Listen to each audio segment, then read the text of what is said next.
Hello everybody and welcome to the Thursday edition of Video Clips.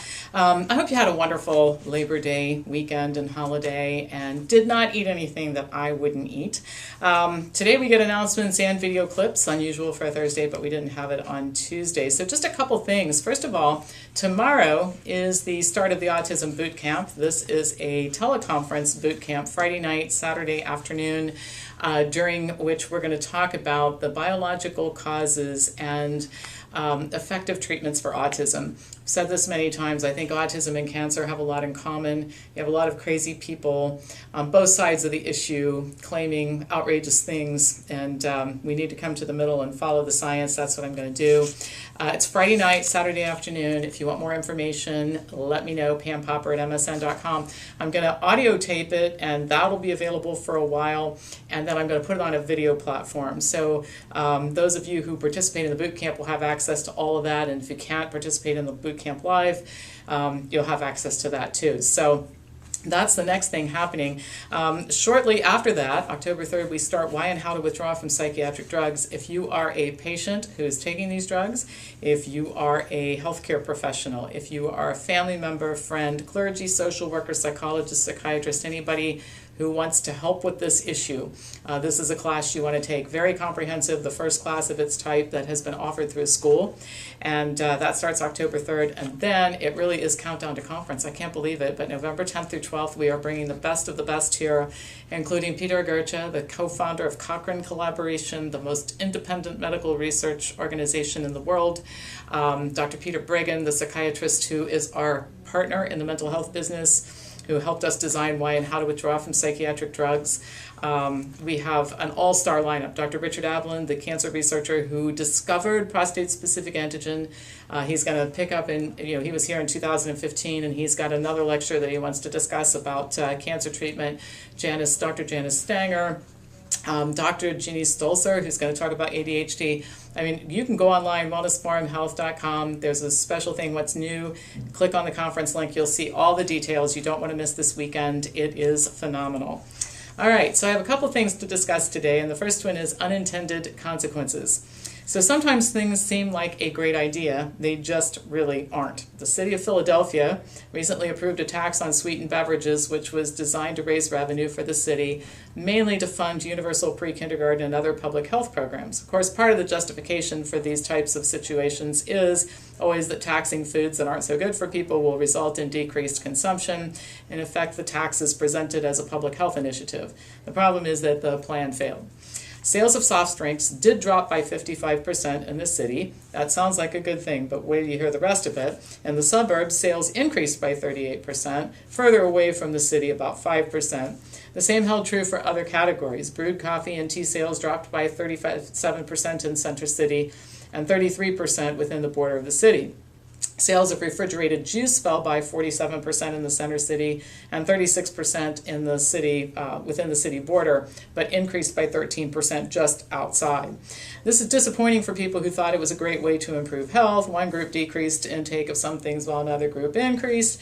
But the biggest thing is it didn't really work as a revenue generator. The measure was supposed to bring in $46.2 million during fiscal year 2017, but only raised $25.6 million. Well, an unintended consequence, in addition to all that, was the effect of the tax on employment. According to Anthony Campisi, a spokesperson for the American Beverage Association, companies like Coca-Cola and Pepsi were forced to lay off people working in bottling and distribution plants because sales dropped, and retailers are reducing their hours and laying off employees too.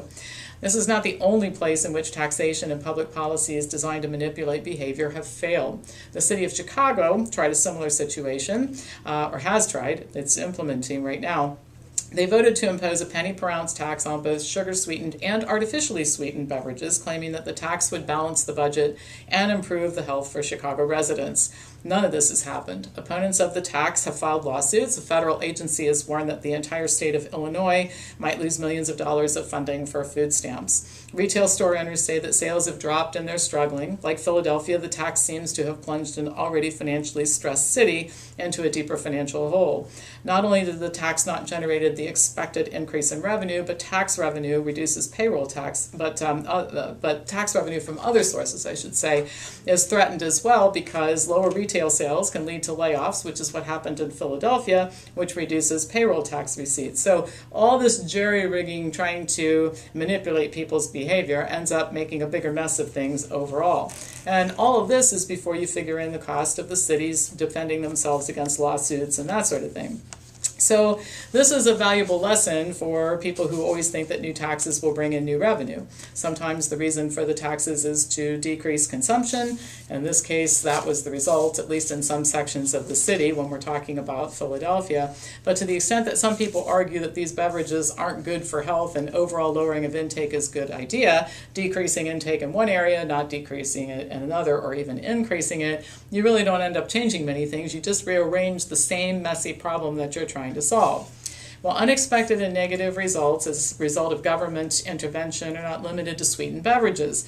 In 2008, the city of Los Angeles prohibited the building of new fast food restaurants in South LA neighborhoods, reasoning that the fast food industry creates serious public health problems, and particularly when those organizations or companies set up shop in poor communities. Aside from the fact that I think it's kind of despicable for bureaucrats to take a paternalistic attitude toward others, essentially saying, we are so much smarter than you are, and we'll determine what you are allowed to have access to in your community, the effort completely backfired. Obesity rates increased after the ban when compared to other areas in which there was no restriction on fast food. And so the bottom line is the government always is and has been remarkably unsuccessful in accomplishing much by telling citizens, whether they're rich or poor, how to live their lives. Now the good news is that the perpetrators of some of these policies are starting to pay for their mistakes with the one thing they love most, which is to remain in elected office. In Chicago, Cook County Board President Toni Preckwinkle was at one time so popular that she was rumored to be the person who would unseat Chicago Mayor Rahm Emanuel.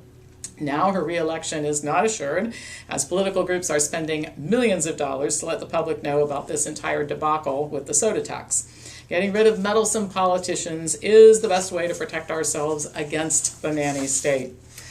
All right, so on to something a little bit more positive, well, at least positive for plant-based spokespersons, not so much for the paleo folks, is according to a new meta-analysis, plant-based diets, especially those that are vegan, are the best bet for lowering both total cholesterol and LDL cholesterol. The analysis included 49 studies, 19 of which were clinical trials. In the observational studies, the vegetarian subjects had 29.2 milligrams per deciliter lower total cholesterol levels than the subjects consuming omnivorous diets. In the clinical trials, the difference was 12.5 milligrams per deciliter. For LDL cholesterol, the bad stuff, those eating a vegetarian diet had a 12.5 milligram per deciliter lower plasma level than the omnivores in the observational studies, and 12.2 milligrams per deciliter lower in the clinical trials. The researchers note that these results are consistent with other analyses, and also that the benefit of using observational studies is, while they have their limitations, they allow researchers to see the long-term consequences of eating patterns. And this is important because there are so many dietary changes that people make that in the short term work pretty well, but in the long term are disastrous, or the short-term effect is all there is. Susan Levin, study author and a dietitian with the Physicians Committee for Responsible Medicine, says the immediate health benefits of a plant-based diet, like weight loss, lower blood pressure, improved cholesterol, are well documented in controlled studies. She went on to say that observational studies do have a risk of bias, much more than clinical trials, but can highlight long-term effects, and that's what really this should all be about. Talking about what happens to people in 6 weeks is terrific, but talking about what happens to people over a 60-year span is much more important. Most people aren't looking for 6 weeks of health, they're looking for decades of health and living their full lifespan. The researchers wrote, consumption of vegetarian diets, particularly vegan diets, is associated with lower levels of plasma lipids, which could offer individuals and healthcare professionals an effective option for reducing the risk of heart disease or other chronic conditions. My opinion is that doctors should be presenting a plant-based diet as the first line of treatment when patients present with high plasma cholesterol levels. Statin drugs have a very low efficacy rate. If people knew how low, they would be so much less enthusiastic about them.